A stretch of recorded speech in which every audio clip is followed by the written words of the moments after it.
Olá, galerinha! Vamos conversar um pouquinho sobre a formação vegetal do cerrado, seguindo aí as orientações do PET ou dos planos tutorados, planos de estudos tutorados de Minas Gerais, para o primeiro ano do ensino médio, Geografia, professora Magna Lacerda. A primeira situação a ser analisada é uma revisão, né, sobre a localização dos domínios morfoclimáticos já estudados. E hoje nós vamos falar exatamente desse domínio, que é o domínio do Cerrado. O domínio morfoclimático do Cerrado está situado em áreas do território brasileiro compreendida pelos chapadões centrais, constituído de polígonos irregulares. Ó, vocês que são excelentes, exímios aí na matemática, vocês sabem perfeitamente que o polígono ele é irregular quando seus lados não são iguais.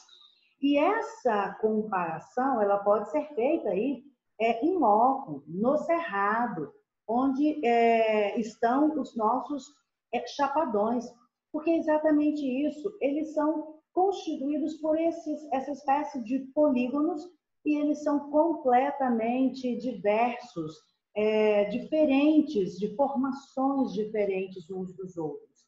Então, esses chapadões, eles são constituídos assim por esses polígonos irregulares. E aí nós temos algumas imagens fantásticas aí desses chapadões do Cerrado. Observe. Tá certo. Então, agora, como nós vamos caracterizar esse domínio, nós precisamos recapitular uma questão importante, que é a ocorrência do tipo climático nessa região. Então, eu trouxe para vocês esse mapa do Brasil com a ocorrência dos climas aqui no nosso território brasileiro. Essa cor azul identificada aqui pelo número 1, é o clima equatorial, que é o predominante no domínio amazônico. O clima da cor branca, identificado pelo número 6, é o clima subtropical. Aqui no número 3, nós temos o clima tropical de altitude. Aqui no nosso litoral, identificado pelo número 4, nós temos o tropical atlântico ou tropical úmido. Número 5, nós temos o semiárido, mas o que vai nos interessar nesse momento, nosso objeto de estudo, é essa região de domínio aqui do clima tropical. Toda essa área de verde, caracterizada então pelo clima tropical. Essa é a nossa área de estudo a partir de agora. Então, nós vamos apresentar algumas características climáticas desse domínio. Já colocamos, o clima é o tropical quente, com uma estação seca, alternando com estação chuvosa. Aliás, essa é uma característica do clima tropical, né?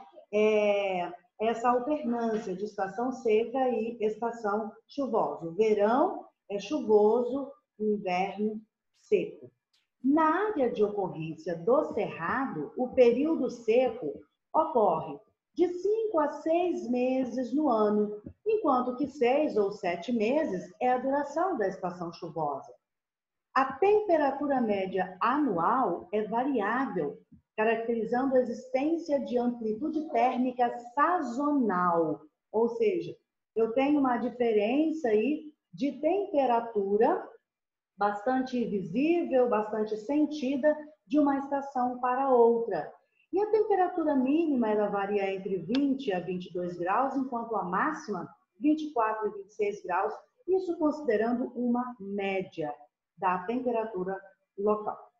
As características climáticas, elas propiciam uma redução significativa da umidade do ar durante o inverno seco. E é o que nós já colocamos a respeito do clima tropical. O inverno é seco. Então, isso ocorre, isso faz com que haja uma redução significativa da umidade do ar.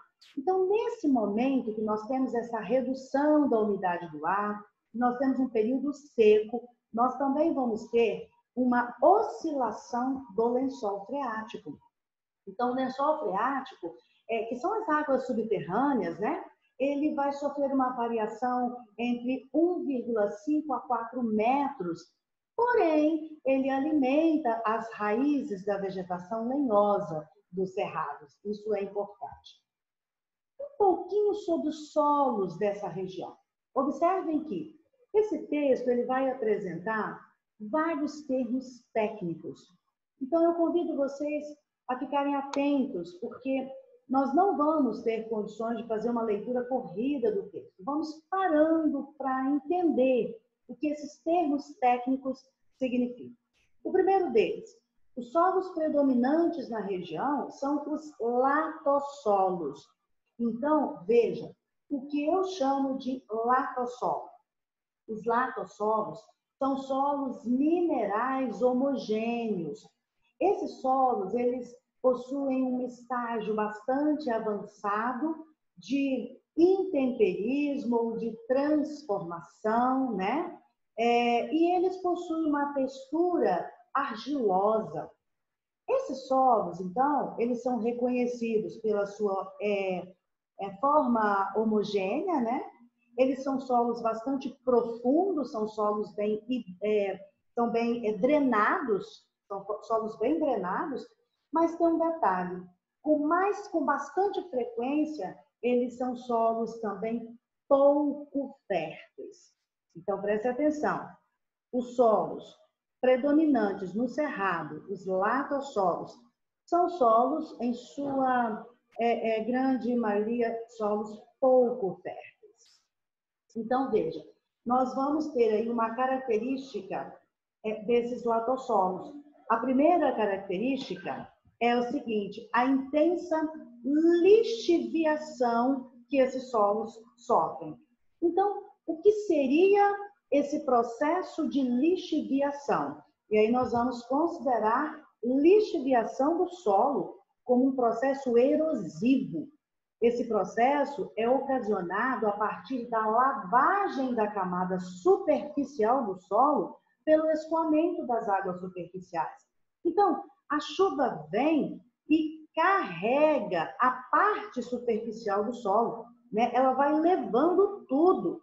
Então, toda a matéria fértil, né? A capacidade fértil desse solo, ela é então eliminada aos poucos, à medida que vai ocorrendo esse processo de lixiviação. Em geral, ocorre em solos sem a cobertura vegetal protetora. Então, veja, como é importante manter a cobertura vegetal de topos de morros, a cobertura vegetal de encostas, né, dos morros, a cobertura vegetal, por exemplo, que a mata que acompanha os rios, a mata ciliar, as matas galerias. Por quê? Porque esse tipo de vegetação é uma vegetação que protege. E sem essa cobertura vegetal, esses solos ficam expostos ao processo de lixiviação. E se esse processo acontece em elevado grau, a fertilidade do solo ela se perde ao longo do tempo. Então, nós temos exatamente aqui uma imagem característica desse processo de lixiviação do solo. Voltando lá no nosso texto, então nós temos que os latossolos são solos pouco férteis com frequência, onde nós temos a intensa lixiviação, que nós já conversamos, e detalhe, são solos ácidos. Então, veja, esses solos, para que haja possibilidade, né, do cultivo ou das monoculturas, por exemplo, plantio de soja na região, é necessário uma correção desses solos. É por isso que esses solos precisam ser corrigidos, porque são ácidos. E daí eles têm uma baixa fertilidade química. Esses solos, eles apresentam essas características, por quê? Porque eles se encontram em ambiente onde predomina o intemperismo químico sobre as rochas. O que seria esse intemperismo químico? Esse intemperismo químico seria o processo de transformação dessas rochas o processo de transformação dos solos a partir da presença de água. Então, a presença de água, ela traz essa modificação, essa transformação do solo. Isso eu chamo de intemperismo químico. E esse intemperismo, ele acontece sobre todos os tipos de rochas na região. Nós temos, por exemplo, o intemperismo químico, que acontece sobre as rochas cristalinas, que são as rochas basálticas, né, que têm origem vulcânica. Ele também acontece sobre as rochas cristalofilianas, que são os gnáisses, micaxistos, os quartzitos, né? E também acontecem em rochas sedimentares, que são os arenitos e os siltitos. E nós temos ainda a presença de crostas lateríticas e estonolares. Professora, eu não entendi essa parte. Bom, nós vamos devagar. Então, veja, primeiro ponto, eu preciso entender que esse intemperismo químico, essa transformação do solo a partir da presença da água, esse intemperismo acontece em solos, como, por exemplo, as rochas basálticas, que são rochas resultantes do processo de vulcanismo, são as rochas magmáticas, como nós podemos observar aqui. Esse intemperismo químico também acontece sobre as rochas cristalofilianas, que são, por exemplo, são os gnáisses. Eu não sei se vocês já pararam para observar, ou se já ouviram alguma citação dessa natureza, quando alguém fala assim, nossa, aquela montanha de pedra, né? É um dito popular, é uma forma, né, tranquila de se falar em rochas cristalofilianas. É uma maneira simples de citar, por exemplo, um gneiss, né? Ainda temos, por exemplo, o quartzito, que é muito utilizado, né, como pias, banheiros, e etc., em várias situações da nossa casa, né? Escadas, etc. Esse intemperismo químico também ocorre sobre as rochas sedimentares, que são essas rochas que aí, nesse caso, nós não estamos falando de rochas mais rígidas, como as rochas anteriores que nós citamos, os quartzitos, como os gnáisses. Não, nós estamos falando de rochas que nós conseguimos até desfazê-las na mão. Elas se desmancham na nossa mão. Então, essas rochas, os arenitos ou siltitos, formam, né, paisagens fantásticas no Cerrado. E voltando aqui um pouquinho na nossa análise, quando eu falei que esses solos, eles sofrem esse processo de transformação, eu chego então à conclusão que eles são solos muito intemperizados. Então, observem o processo de transformação desse solo. Eu tenho aqui a rocha-mãe. Essa rocha-mãe, ela vai sofrendo, então, um desgaste e vou tendo aqui a formação de solos ainda jovens, né? E agora, aqui eu já tenho um solo maduro. Aqui embaixo eu tenho a rocha, que é a rocha-mãe. Essa aqui, ela ficou assim. Então, é uma rocha, nós temos aí um solo completamente intemperizado. E essa camada de solo na região do Cerrado é uma camada, esse solo é bastante profundo. As raízes dessas árvores, né, das plantas do Cerrado, são raízes também bastante profundas. E elas, inclusive, caracterizam o Cerrado. Costumamos dizer que o Cerrado, ele está de ponta cabeça, justamente por causa do tamanho das raízes que se formam devido à profundidade desses solos. Então, vamos dar continuidade aqui à nossa matéria. Lá no texto, não sei se vocês lembram, eu vou voltar para que vocês possam observar, diz assim, além do intemperismo químico sobre essas rochas, né, cristalinas, que são os basaltos, as rochas cristalofilianas e as rochas sedimentares, com presença de crostas lateríticas. Então, e estonolares. O que seriam essas crostas lateríticas? Eu deixei aí a imagem para vocês. Então, vejam, Essas rochas lateríticas ou crostas lateríticas, nós temos que entender o significado do termo laterização, que é um tipo de intemperismo químico. Isso é um tipo de intemperismo químico. Então, veja, geralmente esse intemperismo, ele atua principalmente sobre os solos, sendo responsável pelo surgimento de uma crosta ferruginosa sobre eles. Então, esse solo transformado quimicamente, né, nós chamamos esses solos de solos lateríticos. E os blocos de rochas que se formam a partir dessa transformação, nós chamamos então de rochas de lateritos, né? São as crostas lateríticas.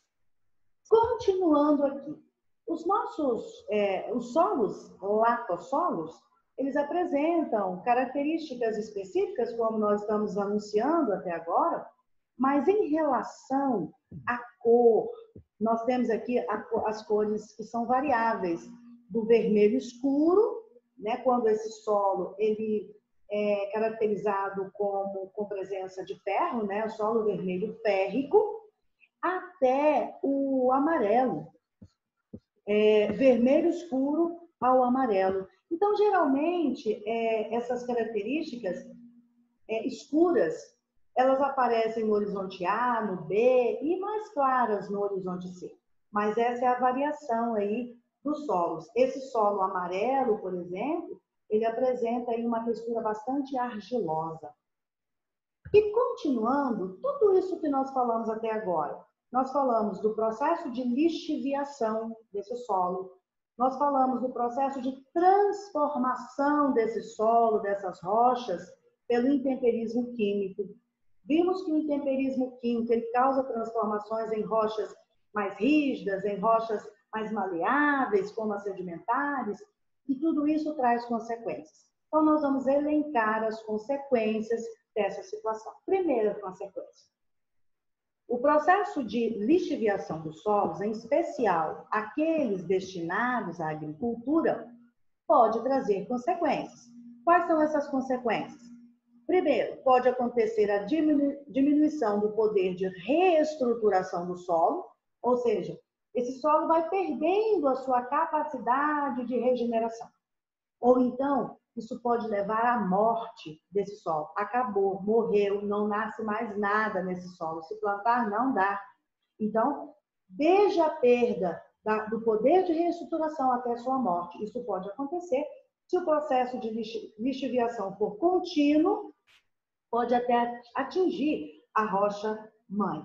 Como nós estávamos falando anteriormente, observe, se eu tenho aqui um processo de lixiviação, de lavagem, né, se eu tiro essa vegetação e esse solo começa a ser carregado, né, pela enxurrada, pela chuva, esse solo vai se desfazendo. E eu posso, então, alcançar, através desse processo, a rocha-mãe. Só que quando eu chego aqui na rocha-mãe, não tem como mais, as raízes elas não conseguem penetrar na rocha-mãe, porque é uma rocha rígida, ela é impermeável. Então, a retirada da vegetação provoca esse processo de lixiviação que traz, inclusive, a morte do solo. Segundo, quanto mais materiais a água levar, menos solo haverá e mais rapidamente as raízes das plantas atingirão a rocha matriz, estagnando o seu crescimento. E foi o que eu acabei de mostrar para vocês. Terceiro ponto. O solo lixiviado tem sua capacidade de armazenamento de água reduzida. Claro, porque ele deixa de ter a sua profundidade, ele se transforma num solo raso. Então, obviamente, ele vai armazenar menos água. A quarta consequência. Quando as chuvas são muito intensas, a água pode atingir a rocha matriz e, não havendo mais solo para penetrar, pode encharcar o terreno, porque a rocha matriz é uma rocha impermeável. Então, ela não permite a absorção dessa água. Então, pode acontecer que o terreno fique completamente encharcado, e o terreno encharcado, inundado, vai trazer prejuízos para a vegetação, prejuízo para as lavouras cultivadas. E em último lugar, nós temos aqui, olha, as vertentes de morros e montanhas, ou seja, né, as laterais dos morros e das montanhas em regiões equatoriais e tropicais estão mais propensas a sofrer o processo de lixiviação, especialmente com a retirada da cobertura vegetal original.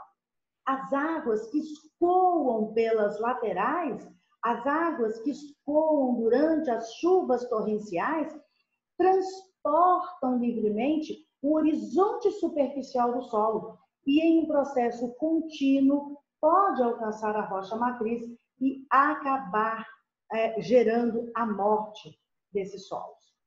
Queridos, continuando, nós sabemos perfeitamente que essa questão climática, ela define a paisagem. Nós já falamos das características do solo da região, que também define a paisagem. E agora nós vamos conversar um pouquinho sobre a vegetação do cerrado. A vegetação é penetrada por floresta-galeria, por variações florísticas de composição diversificada. Então, o que significa isso? Uma floresta-galeria, esse tipo de floresta que vocês estão observando, ela acaba formando uma espécie de uma galeria mesmo, quando elas se encontram, né, sobre o rio, e forma uma espécie de galeria.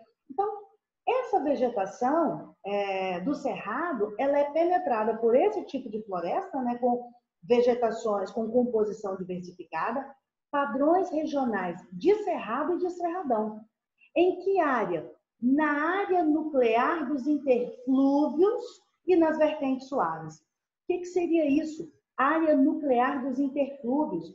Eu estou falando exatamente dessas áreas, dessas vertentes suaves que nós temos aqui, onde nós localizamos a mata galeria, e essa mata, ela acompanha aqui a área nuclear dos interflúvios. Ou seja, quando eu falo da área nuclear, eu estou falando da área central. É exatamente onde nós temos a drenagem, onde nós temos o rio. Essa é a área nuclear dos interflúvios. E nas suas vertentes, nós temos a mata-galeria. E aí um outro exemplo, uma outra imagem de uma mata-galeria. Veja que ela cobre, né? De um lado a outro, ela se encontra e cobre o rio. Meus queridos, essa mata-galeria e a vegetação ciliar, ela é muito importante em qualquer parte do mundo. Não é só no Cerrado. Em qualquer parte do mundo. Então, nós vamos conhecer alguns termos técnicos aqui nesse texto. Veja, a floresta-galeria está situada no fundo aluvial dos vales. Veja, no fundo aluvial dos vales. Eu estou falando exatamente dos vales, região onde passa o rio, onde nós temos a drenagem. Nesse fundo de vale, é aí que nós encontramos a floresta-galeria. Ela se apresenta em porte médio, quando ela está nesse fundo de vale, mas ela se apresenta também em porte grande, quando ela acontece nas planícies de inundação do cerrado. E outra informação importante, os sulcos da cabeceira das subbacias, há vegetação ciliar. Eu estou falando de pequenas fendas, né? Ou eu estou falando de pequenas áreas desgastadas, e nessas áreas nós temos a formação aí de sulcos, são sulcos. As ravinas, por exemplo, é uma espécie de sulco. E nessas áreas nós encontramos vegetação ciliar. A vegetação ciliar impede que esses sulcos aumentem, que o desgaste dessa região aumente. Daí a importância da vegetação ciliar. Como eu já falei em outro vídeo para vocês, a vegetação ciliar, a mata ciliar, ela tem o objetivo de proteção. Assim como os cílios protegem os seus olhos, a mata ciliar protege também o terreno, evitando erosões, e protege também as lâminas d'água. Agora, observem uma situação no texto. Continuando aqui, olha. As veredas são corredores herbáceos situados nas bordas da galeria florestal, no setor aluvial central das planícies situadas no fundo lateral das planícies de inundação. Devo repetir? Vamos repetir. Quando eu falo de as veredas, eu estou falando, então, de um tipo, eu estou falando de um tipo de formação vegetacional que ocorre principalmente nas florestas de galeria. É uma vegetação que ocorre nos vales, nas nascentes. E essa vegetação, observe que eu coloquei aqui, olha, corredores herbáceos situados nas bordas da galeria florestal. Então, eu tenho a mata-galeria e nas bordas dessa galeria, eu tenho as chamadas veredas. Essas veredas, um tipo de vegetação que protege, por exemplo, as nascentes de rios na região, muito importante na região. Elas acontecem também no setor aluvial central, ou seja, nos rios, né? No setor aluvial, nos rios, na área de drenagem das planícies, que estão situadas no fundo lateral das planícies de inundação. Então, eu trouxe para vocês aqui, observem, o que é uma vereda? Você conhece as veredas? Então, eu tenho aqui, ó, veja comigo. O lençol freático, ou seja, as águas subterrâneas, né, que alimentam os rios. Então, certamente, eu tenho nascentes nessa região. Então, além da mata-galeria, que você está observando aqui, né, uma mata mais fechadinha, eu tenho aqui também a representação das veredas através dessas palmeiras, das palmas dessas palmeiras. Um exemplo aqui dessa palmeira é o buriti. Então, esse tipo de vegetação, que acontece exatamente nas bordas da mata-galeria, nós chamamos de veredas. E aí eu trouxe para vocês um exemplo. Olha, no entorno aqui do rio, eu tenho as veredas, geralmente formado por essas palmeiras. Certo? Voltando lá no nosso texto, última parte. Nesse domínio morfoclimático, apresentam-se perenes os cursos d'água principais e secundários. Ou seja, os rios, de forma geral, são perenes, não secam. Mas nós temos drenagens menores no período seco que caracterizam uma intermitência sazonal. Ou seja, rios menores, drenagens menores, que acabam secando no período seco e que caracteriza essa questão da intermitência, porque um rio intermitente é um rio que seca. Mas, na maioria das drenagens do cerrado, são rios principais e secundários perenes. Continuando a nossa análise, olha que fantástica essa imagem. Todo o caminho do rio, né, seguido aí pela vegetação, isso é fantástico. Isso aqui, por exemplo, que nós falamos, isso é uma vertente, é um lado, é uma vertente dessa montanha. Isso aqui, observe, lembra que eu falei daquela montanha de pedra? Isso aqui seria, por exemplo, um gneiss. Agora, veja, uma informação que eu já dei, mas nós temos aí de forma mais explícita. Essa árvore aqui, olha aqui o detalhe. Parece pequena, né? Mas dá uma olhada no tamanho da raiz dessa árvore. A raiz é muito maior do que a própria árvore, do que a parte que está exposta. Então, a raiz profunda, ela busca água lá embaixo, na época da seca.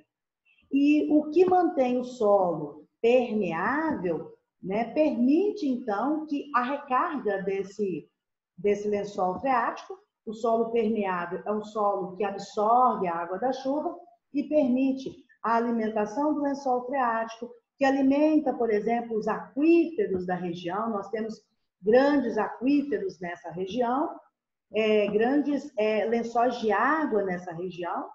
Então, é por isso que nós falamos que o cerrado é uma floresta de ponta cabeça. Se nós virarmos aqui, ó, a raiz ela vai ser maior do que a própria parte exposta da árvore. Meus queridos, podemos dizer que o cerrado é o berçário de nascentes, com topografia elevada, localizando estrategicamente no Planalto Central brasileiro, o Cerrado funciona como uma gigantesca caixa d'água. Nós temos cerca de 8 bacias hidrográficas do país que são irrigadas pelo Cerrado. Então, veja, nós temos aqui, olha, os limites do Cerrado, essa linha vermelha, olha, apresenta os limites do Cerrado. E todas essas drenagens aqui, esses rios, eles são alimentados aqui, nessa porção central do Brasil. Então, nós temos a bacia do Tocantins-Araguaia, ou do Araguaia-Tocantins. Nós temos aqui, por exemplo, a bacia do Atlântico Nordeste Ocidental. Nós temos a bacia do Parnaíba, a bacia do Rio São Francisco, porque o Rio São Francisco ele nasce aqui no interior, Minas Gerais, né? Nós temos, por exemplo, a bacia do Rio Paraná, nós temos a bacia do Rio Paraguai, e de uma forma muito específica, observem que essas 3 bacias, a porcentagem da água que nasce nesse bioma dessas 3 bacias é uma porcentagem fantástica. A bacia do Araguaia-Tocantins, mais de 70% das nascentes estão aqui. Quase 100% das nascentes do São Francisco estão nessa área central. E o Rio Paraná, o Rio Paraguai e Paraná, mais de 70% também das nascentes nessa região central. Então, nós temos aí uma verdadeira caixa d'água. O Cerrado, berçário de nascentes. Ainda vamos falar sobre as morfologias características do Cerrado. A primeira coisa, a homogeneidade das morfologias características do domínio dos cerrados corresponde a maciços planaltos de estrutura complexa com superfície de cimeira aplainada. O que seria cimeira aplainada? O cume dessas estruturas são aplainados. Né? O cume das estruturas, a parte superior, são aplainadas. Além de planaltos sedimentares, compartimentados com altitude variável entre 300 e 1.700 metros, com feições morfológicas diversificadas. Então, nós temos chapadões sedimentares e chapadões de estrutura complexa. A área core, veja que o texto coloca para vocês, a área core, que significa área principal deste domínio morfoclimático, ocorre no Planalto Central brasileiro. E os bordos, ou as bordas, que é a mesma coisa, né, dos chapadões, apresentam campos limpos, são áreas também de cristas quartzíticas e xistos, malpedogeneizados. O que significa isso, professora? Áreas malpedogeneizadas. Significa o seguinte, a pedogeneização é o processo, é o processo de formação dos solos. Então, esses solos, nessas bordas desses chapadões aqui com cristas quartzíticas e xistos, esses solos são mal formados, ou eles não estão ainda totalmente maduros e sofrem um forte processo de dissecação. Quando eu falo em processo de dissecação, eu estou falando de um processo erosivo. Esse processo erosivo faz com que a aparência, né, faz com que essa paisagem seja trabalhada pela erosão. Então, essa é a característica, né, de parte desses chapadões. E aí eu trouxe para vocês essa imagem que demonstra esse processo de erosivo, esse processo de erosão ocasionada aí nos chapadões. Veja, no número 1, eu tenho aqui uma chapada, né, que é um plano contínuo, com bordas escarpas. Esses lagos aqui nós chamamos de escarpas. E essas bordas escarpas, né, formam, então, essa chapada. Né? Juntamente com esse plano contínuo e as bordas escarpas, eu tenho a chapada. Ok. E aí eu observo que eu tenho aqui o desligamento, o recuo erosivo, um recuo causado por processo erosivo, e aí eu tenho a formação aqui, nesse intervalo, de um recuo com a formação de 2 escarpas, ou seja, 2 lagos separados. Então, isso aqui é uma escarpa erosiva. Depois, no número 3, eu tenho aqui o recuo da escarpa e a perda de continuidade do platô, a perda de continuidade dessa mesa enorme, desse plano contínuo. Então, veja, aqui nesse caso, quando perde essa continuidade, eu tenho a formação de mesas ou mesetas. Aqui eu tenho um plano contínuo, que é a chapada, e essas separadas são as mesas ou mesetas. E quando nós temos processo erosivo nessas mesas ou nas mesetas, nós temos então a formação de morros ou morrotes. São morros menores. Certo? Queridos, já falamos sobre o clima, falamos sobre o solo, né? Falamos sobre a drenagem.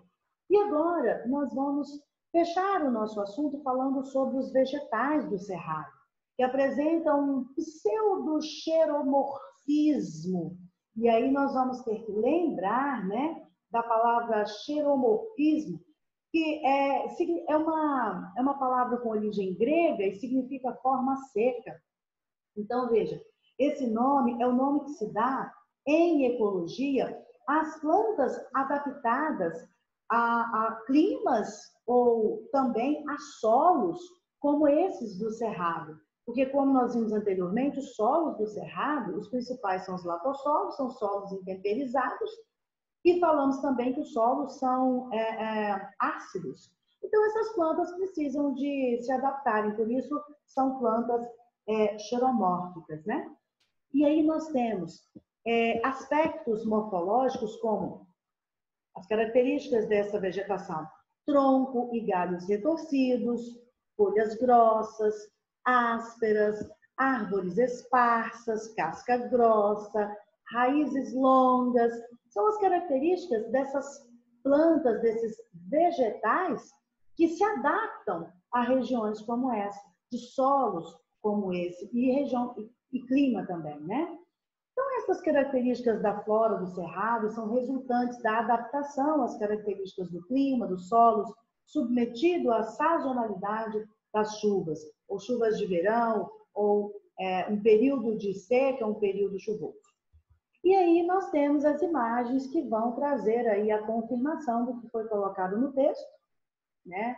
Olha o tipo de tronco retorcido, casca grossa, continuando.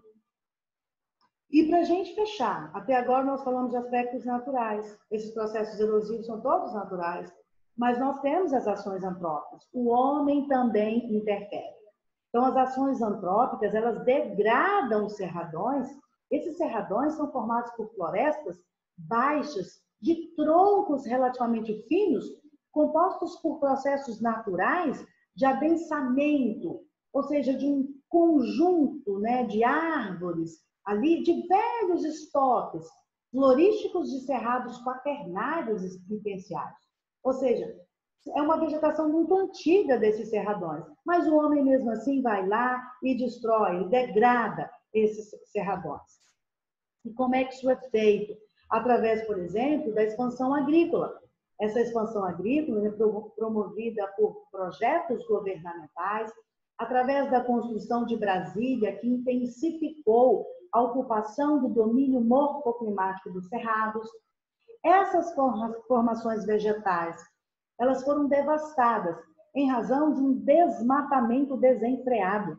Um desmatamento que aconteceu e acontece para atender aos interesses humanos, para atender aos interesses da agricultura, para atender aos interesses urbanos. Então, nós substituímos a mata nativa por agropecuária, substituímos a mata nativa pela monocultura intensiva de soja, de milho, de algodão, além da urbanização que nós já comentamos. E aí nós temos, né, as imagens dessa situação. Onde está a mata nativa? Já se foi, não existe mais. E esses ambientes do domínio dos cerrados, esses problemas ambientais são intensos. Então, eu trouxe aqui para vocês, olha, o uso intensivo dos solos, como nós já falamos, o desmatamento, as queimadas, a utilização de agroquímicos que degradam também o ambiente, diminui a fertilidade dos solos, quando nós utilizamos esses agroquímicos para a correção do solo, para que eles deixem de ser tão ácidos e fiquem, né, prontos para a agricultura, essa interferência causa a diminuição da fertilidade desses solos. E aí, nós temos também, por causa do desmatamento, a extinção de espécies da fauna, da flora nativas, e todo um processo de descaracterização da paisagem. Através, por exemplo, da formação de vossorocas. Vamos ver como é que isso acontece.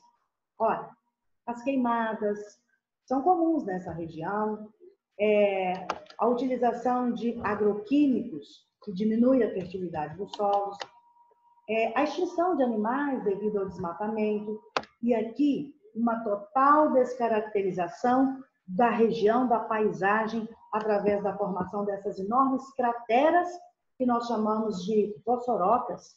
Olha, um desgaste do terreno provocado pela retirada da vegetação e pela utilização dos solos também de forma intensa pela agricultura. Então, meus queridos, eu vou fechar a nossa conversa com essas pinturas maravilhosas, aí, todas características do Cerrado brasileiro, região central do Brasil. E eu agradeço, então, a presença de vocês.